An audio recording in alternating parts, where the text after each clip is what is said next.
Riḍván 2009. From the Universal House of Justice to the Baha'is of the world.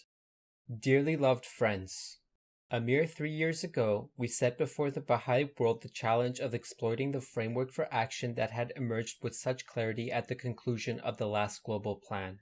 The response, as we had hoped, was immediate.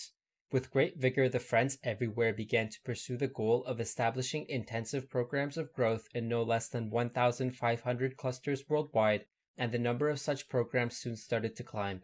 But no one could have imagined then how profoundly the Lord of Hosts, in his inscrutable wisdom, intended to transform his community in so short a span of time.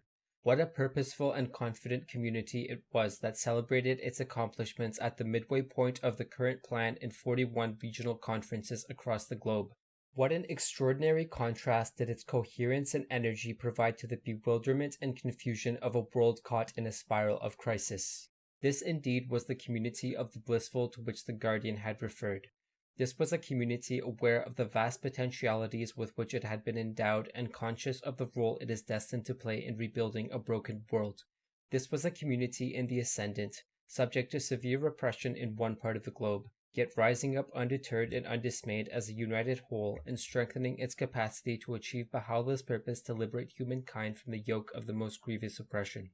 And in the nearly 80,000 participants who attended the conferences, we saw the emergence on the historical scene of an individual believer supremely confident in the efficacy of the plan's methods and instruments and remarkably deft at wielding them.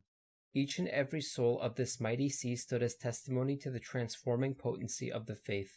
Each and every one was evidence of Baha'u'llah's promise to assist all those who arise with detachment and sincerity to serve him.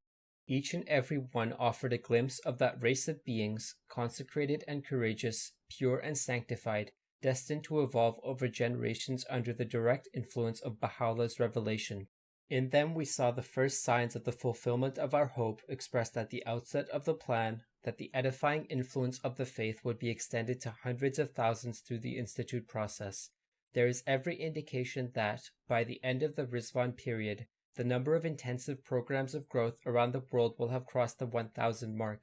What more can we do at the opening of this most joyous festival than to bow our heads in humility before God and offer him thanksgiving for his unbounded generosity to the community of the greatest name. Signed, the Universal House of Justice.